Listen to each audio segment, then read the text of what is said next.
barangkali dalam waktu penyelidikan ini beliau bawa juga ijazah-ijazah tandingan dan sebagainya yang lain atau bukti-bukti lain. Jadi terlalu prematur, terlalu dini untuk dikatakan bahwa itu identik dan sebagainya sebelum pelapor dilidik. Ini panjang. Jadi kami keberatan kalau ini dihentikan. Kalau dihentikan memang karena ini kan baru identik. Asli tidaknya kan belum jelas. Identik dengan apa? Dengan beberapa orang. Emangnya berapa orang? Berapa ratus orang yang lulus pada tahun itu? Nah ini yang saya tidak bisa terima ya istilahnya. Jadi kan seperti kayak saya katakan di podcast kemarin, buat kami belum selesai. Walaupun mereka katakan sudah selesai. Biar masyarakat yang tahu. Kami masih mau mengajukan ke DPR dan sebagainya tentang masalah ini. Apakah DPR juga tinggal diam? Saya nggak yakin itu.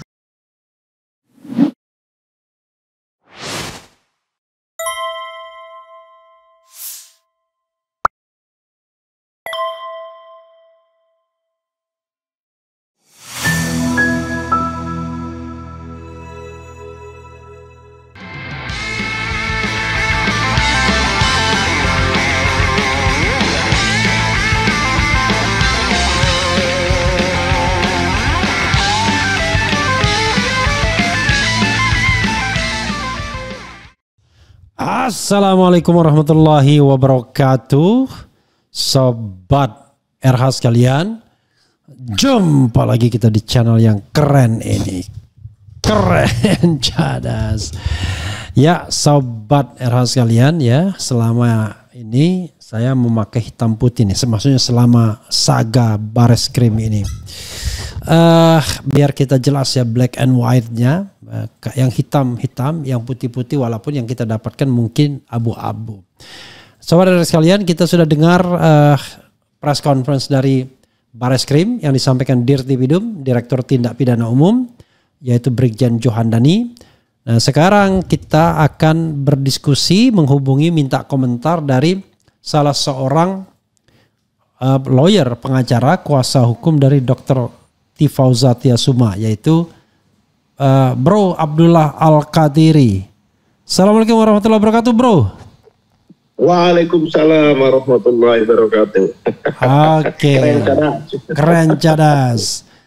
Bro Al-Qadiri, Anda pasti sudah mendengarkan bagaimana Bareskrim Mabespori mengatakan setelah salah satunya adalah membandingkan dengan 3 ijazah yang semasa dengan ijazah 1120, maka ditemukanlah itu identik.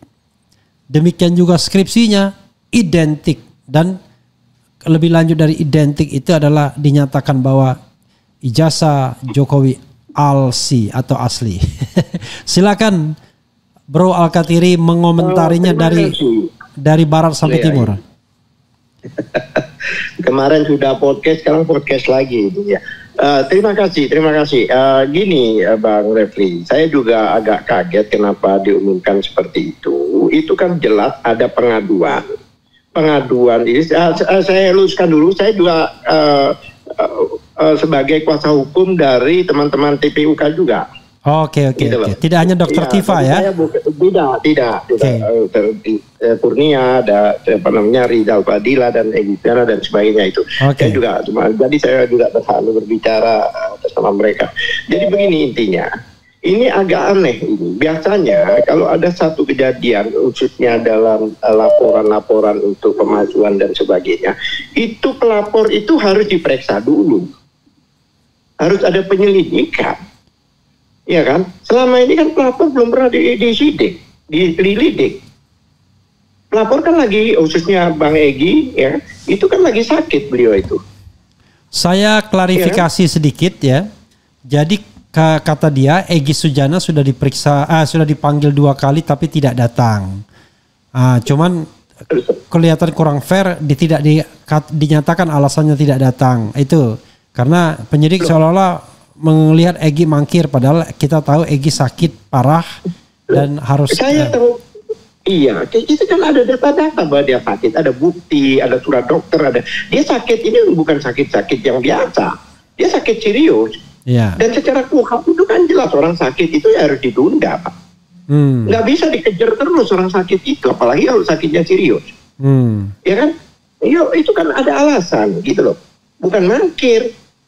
Nggak mungkin lah anaknya sendiri yang menyerahkan itu, ya kan? Dengan penjelasan. Ya bagaimana orang belum pernah ada proses, belum ada penyidikan, tiba-tiba sudah ada pemeriksaan dokumen. Nggak semudah itu. Itu pun baru kalau di alat bukti itu baru satu itu surat. Nah, barangkali dalam waktu penyelidikan ini beliau bawa juga ijazah-ijazah tandingan dan sebagainya yang lain atau bukti-bukti lain. Jadi terlalu prematur, terlalu dini untuk dikatakan bahwa itu identik dan sebagainya sebelum pelapor dilidik. Nah sekarang apakah Bang Egy Sujana itu, karena Bang Egy yang panggil kan, apakah Bang Egy Sujana itu melanggar hukum, melanggar KUHP? Yang jelas kalau orang sakit itu memang harus ditunggu.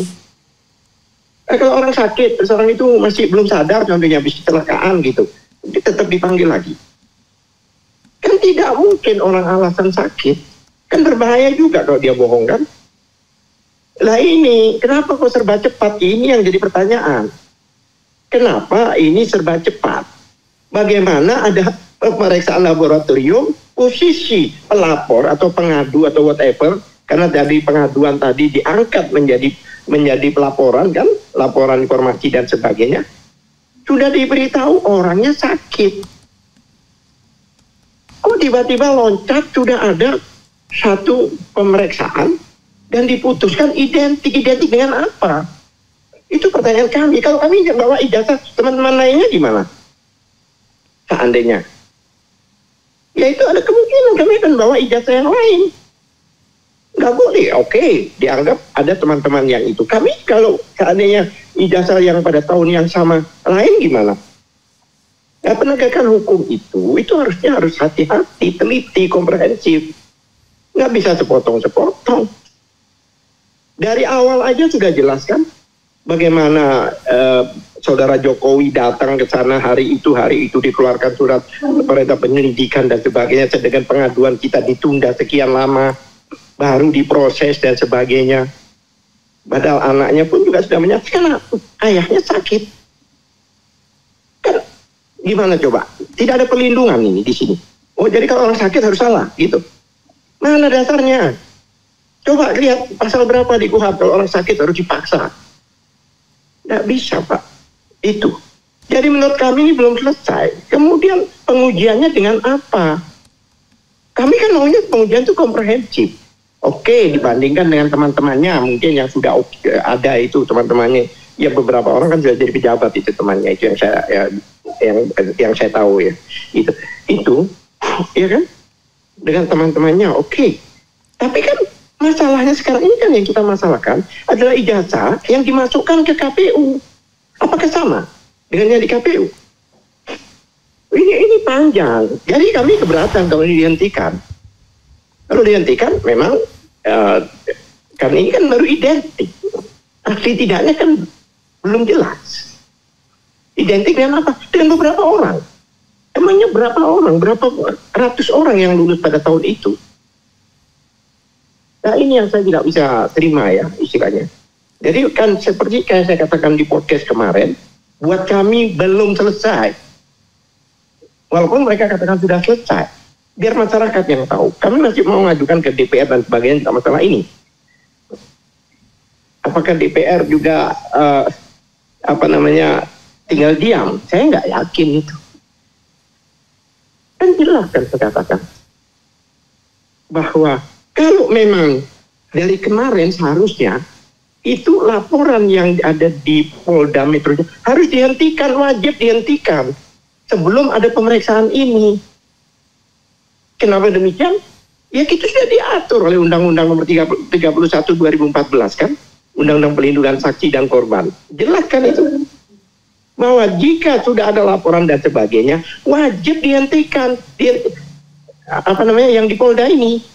Yang di Mabes Polri. Iya, bukan sekarang, dari kemarin harus wajib dia. Yang di Polda yang dihentikan ya, oke. Ya, iya, yang di Polda harus dihentikan. Ya dari kemarin. Bukan tunggu sekarang gitu loh. Ya kan? Ini belum selesai.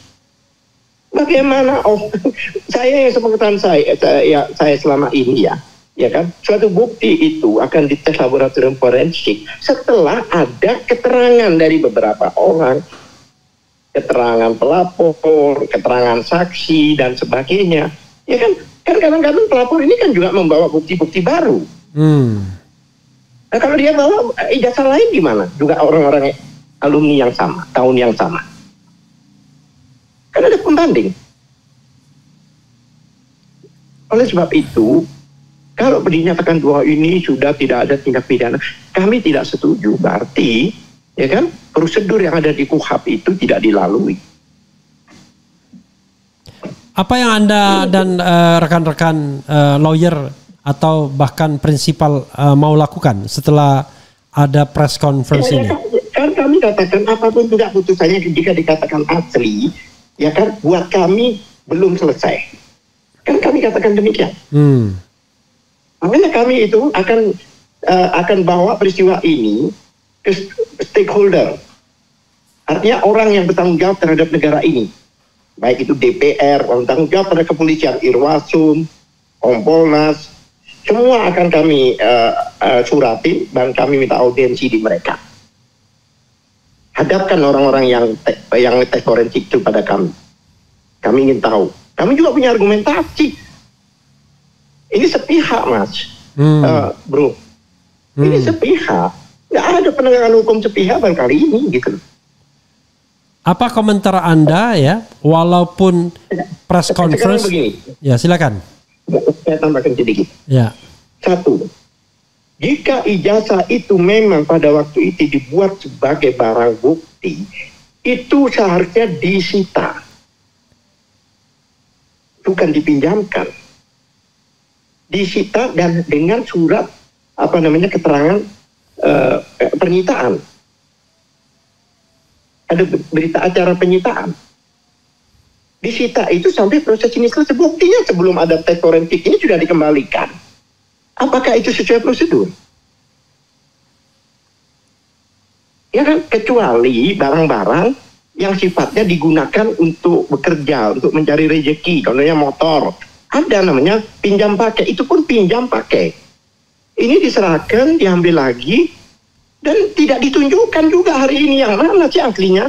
Sampai detik ini tuh belum tahu kita ini aslinya. Seharusnya dibeberkan gini. Wartawan kalau bisa lihat dari dekat. Bener nggak ini? Bener nggak yang Sumitro dan sebagainya itu? Bukan soal tanda tangan, ada nama juga di situ. Kalau Sumitro itu skripsi ya? Ya, kan yang masyarakat tanda tangannya asli. Iya. Namanya asli nggak? Itu pertanyaan. Sesuai nggak dengan yang lain? Bro, mereka ini kan ngunci dua hal. Selain ijazah juga skripsi. Jadi skripsi kemudian sudah dinyatakan juga itu memang Pak Jokowi membuat skripsi dan itu sudah dengan didukung oleh data-data serta juga dibandingkan dengan skripsi yang kurang lebih sama yang pada masa yang sama begitu. Jadi semuanya semuanya dibilang sama, identik gitu. Iya, tapi di dalam 184 untuk alat bukti itu baru satu alat bukti. Mau 1000 surat itu baru satu alat bukti. Gitu loh. Padahal kalau untuk ketersangkaan orang contohnya ya kan 2 alat bukti dan kami punya itu. Saksi dan sebagainya. Iya. Jadi walaupun dia tunjukkan apapun juga itu di dalam KUHP itu baru satu alat bukti. Yaitu alat bukti surat atau dokumen ya. Iya, mau tunjukkan inilah surat ini, surat ijazah itu baru satu. Dan Anda bisa paling tidak bisa mengajukan bukti tambahan yang lain biar ya, bagaimana kita bisa mengajukan bukti yang lain dengan kita belum diperiksa. Kan biasanya kan dalam proses itu kan ada tambahan bukti dan sebagainya. Dan biasanya forensik itu terakhir, bukan di depan. Tapi kalau kita lihat yang kan sudah diperiksa tuh Damai Hari Lubis tanggal 28 April, kemudian berikutnya ada Rizal Fadila sudah diperiksa juga. di Tapi Baris kan Krim. tadi ada kata-kata Egy Sujana ini yang ini adalah nggak tahu ya siapa yang diduga mangkir dan sebagainya. Dia bukan mangkir, dia sakit. Iya, tadi tidak dibilang mangkir, cuma dibilang 2 kali diundang tapi tidak datang. Nah, itu kan seolah-olah mangkir jadinya kan, gitu. Ya enggak, dia harus sampaikan dong. 2 kali diundang tidak datang karena sakit, ada bukti surat dari keluarga dan bukti surat dari dokter bahwa dia memang sakit. Seharusnya begitu dong. Ya, tadi tidak diumumkan. Tadi seolah-olah mangkir. Seolah-olah dia itu mangkir. Ya. Nah, itu kan nggak boleh. Bahkan legalitas Artinya, TPUA kalau juga menyampaikan sesuatu itu harus jelas, clear, detail. Ini masalah hukum, Mas. Ini bukan masalah ngobrol di pinggir jalan. Ya, oke. Sekarang langkah-langkah hukum apa yang akan Anda lakukan secara konkret selain datang ke DPR? Itu kan langkah politik. Begini, saya ini adalah salah satu dari sekian banyak lawyer, baik yang di yang grup TPUA maupun di sini. Jadi saya nggak bisa memutuskan sendiri. Nah, mungkin malam ini atau besok kita akan rapat. Nanti kita akan tentukan langkah hukum apa yang akan kita lakukan. Dan kita semua ini juga orang-orang ahli hukum, Mas. Orang-orang yang berpengalaman, apa ya istilahnya, kalau penyelam itu sampai ke dasar-dasar gua laut ini sudah kami lakukan dalam penegakan hukum ini. Bukan orang-orang elementer. Nah, sekarang Anda masih yakin nggak ya ada forum untuk membuktikan ijazah itu setelah adanya sikap dari Bareskrim atau penegak hukum ini? Karena banyak yang mencium, wah ini paling nanti gugatan perbuatan melawan hukum tidak dapat diterima. Atau tapi kan begini, Bang, ya kan? Yang sekarang ada gugatan perdata, baik yang di Solo maupun di Sleman. Ya kan, Sleman kan digugatkan bukannya Jokowi, UGM. Ya kan? Ya UGM harus hadapi dong itu. Harus mengeluarkan dong surat-surat yang dibutuhkan oleh mereka. Ya kan? Karena itu gugatan perbuatan melawan hukum. Ya kan? Nah, kalau nanti terbukti di sana keluar ada sesuatu yang beda dengan hasil lab ini gimana? Kalau sebaliknya mereka kemudian dikatakan tidak berwenang, putusannya adalah tidak dapat diterima, kan tidak ada forum pengujian akhirnya. Lah iya, masalahnya kan begini, kita ini kan penegakan hukum, ya kan? Sebelum yang bersangkutan hadir untuk diperiksa dalam arti Egy Sujana ya khususnya, ya kan, karena beliau adalah sakit, ya kan? Barangkali pada waktu dia datang dia membawa beberapa ijazah juga dari teman-temannya yang mungkin beda dengan yang di sebagai pembanding ijazah itu. Bagaimana coba? Harus ditunggu, nggak bisa cepat-cepatan, ya kan? Kan diakui kan bahwa tidak, karena dikatakan nggak, saya nggak begitu dengar, dikatakan nggak dipanggil 2 kali karena sakit. Nggak ada, kata sakitnya nggak ada, cuma dipanggil 2 kali nggak datang. Nggak ada tanda terimanya, Mas. Kita itu kirim surat, bro. Ada tanda terimanya resmi menjelaskan bahwa Bang Egy Sujana itu sakit. Ya jangan nggak dianggap dong, ya kan? Ya, tapi ini kan ibaratnya tindakan sudah dilakukan, ya, sudah diumumkan, sudah ada hasil dari lapor. Nah, apa yang akan Anda lakukan selain ke DPR, tadi ke Irwasung? Oke, seharusnya tidak dikatakan tidak ada tindak pidana. Belum waktunya untuk diputuskan tidak ada tindak pidana. Sebelum memeriksa Egy Sujana. Oke. Dan Anda mau lapor itu karena unprosedural gitu ya? Oh iya, ya saya sampaikan. Apakah mereka sepaham dengan Bareskrim atau sepaham dengan kita? Seandainya orang-orang yang stakeholder itu DPR dan sebagainya sepaham dengan kita, gimana? Ombudsman dan sebagainya, gimana? Ya bukannya selama ini nggak peduli mereka. Kenapa harus cepat-cepat, itu pertanyaan saya. Gitu loh. Oke. Langsung diumumkan, kemarin diperiksa diumumkan. Satu hal lagi, ya kan? Ya. Nah, kalau orang sudah disita, kemudian dikembalikan lagi, dasarnya apa? Pinjam pakai atau apa? Ya. Itu UHAP, Mas, bro. UHAP ini. Apa dasarnya? Taruh, periksa, diambil lagi. Itu adalah barang bukti. Bolehlah seandainya sudah diumumkan ini baru dikembalikan. Ya kan? Yeah. Saya khawatir ditanyakan oleh wartawan ingin tahu aslinya. Nggak bisa kita hanya diceritain. Kan itu kan diceritain aja kita. Yeah. Setelah kami periksa di kamar kami asli. Apa? Identik. Kalau orang terus mana? Coba lihat fisiknya. Sudah diambil. Menarik banget. Ya. Oke, bro, closing statement. Ya, saya pikir begini. Kalau memang dari awal, ini kan masalah ijazah kan. Kalau pada saat ditanya itu ditunjukkan, oh ada asli kayak dilakukan Obama, maka sertifikat of birth-nya dia itu kan dikatakan gitu. Selesai kan? Nothing tulus bahasa Inggrisnya, gak ada ruginya. Kemudian apa maksudnya menjajar-jajarkan teman-temannya tapi dia nggak ada di situ? Ya ini yang udah dipersiapkan untuk dites nanti, ini loh yang mau dites nanti, itu mungkin begitu. Kan aneh kan? Semua orang temannya menunjukkan sertifikat. Dia apa? Di-share. Tapi dia nggak ada di situ. Ini kan timbul pertanyaan, kenapa dia nggak ada? Terus teman-temannya bilang, oh ini sama. Nah sama dengan apa? Iya kan? Kecuali beliau yang bersangkutan itu berdiri di tengah, dia bilang, coba lihat nih, sama ya, gimana yang lain ya, lain cerita. Ya kan? Ini kan kayak lawak aja kan?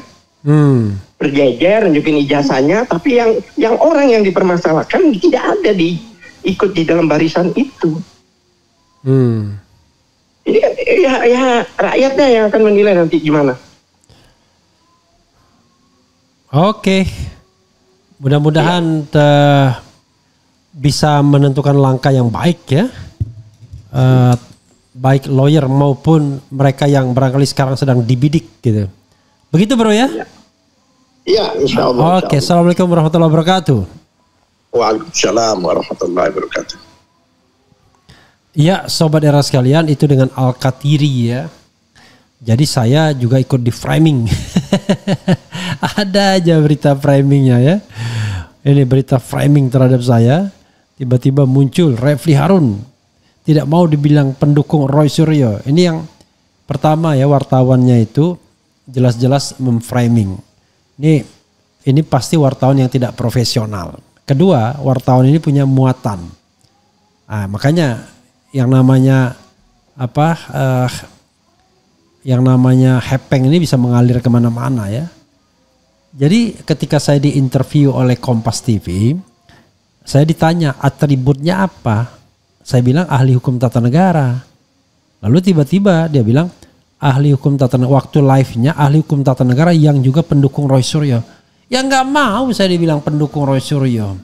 Dibilang pendukung Jokowi aja nggak mau. Saya bilang pendukung Anies aja saya nggak mau. Kenapa? Bro, status itu harus jelas dalam kapasitas apa kita ngomong. Saya ahli hukum tata negara independen. Perkara kemudian saya mau dukung Roy Suryo, dukung Tifa dan lain sebagainya, itu adalah sikap profesional saya. Kalau begitu kan saya dibilang gerombolan. Saya bilang kayak kurang kerjaan aja ya. Yang kedua itu menghina namanya, menghina ilmu saya, menghina saya. Masa saya cuma dikategorikan sebagai gerombolan atau pendukung saja, kayak buzzer saja. Saya orang independen yang mengamati ini. Jadi saya berpendapat, tapi karena saya juga podcaster, YouTuber, ya saya juga tanya narasumber. Begitu ya, kok main pendukung. Lagian pula Roy Suryo itu kan bukan institusi. Jadi saya mendukung idenya ya untuk mempertanyakan ijazah asli Jokowi. Itu boleh. Nah, mendukung Roy Suryo, mendukung Dr. Tifa dan lain sebagainya. Jadi yang kita Dan enggak juga benar mendukung, memperjuangkan. Kalau dibilang yang sedang memperjuangkan informasi yang benar mengenai ijazah Jokowi, enggak ada masalah. Karena kita sedang memperjuangkan kebenaran dan keadilan. Salah satunya adalah the right to information yang diatur dalam pasal 28F dan 45. Begitu, bro. Jadi jangan dikecilkan sebagai pendukung pribadi, kacau benar kan. Ya. Saya dibilang pendukung Anies saja kagak mau. Tapi kan kemarin anggota tim kemarin iya, tapi kan sudah berakhir sekarang. Sekarang I'm an independent person, ya kan? I'm a researcher, I'm an observer, ya kan? Jadi bertindak atas nama independensi dan ilmu pengetahuan. Jangan dikecilkan gimana. Oke, sobat dan sekalian, itu saja ya. Wassalamualaikum warahmatullahi wabarakatuh. Keren, cadas, cia.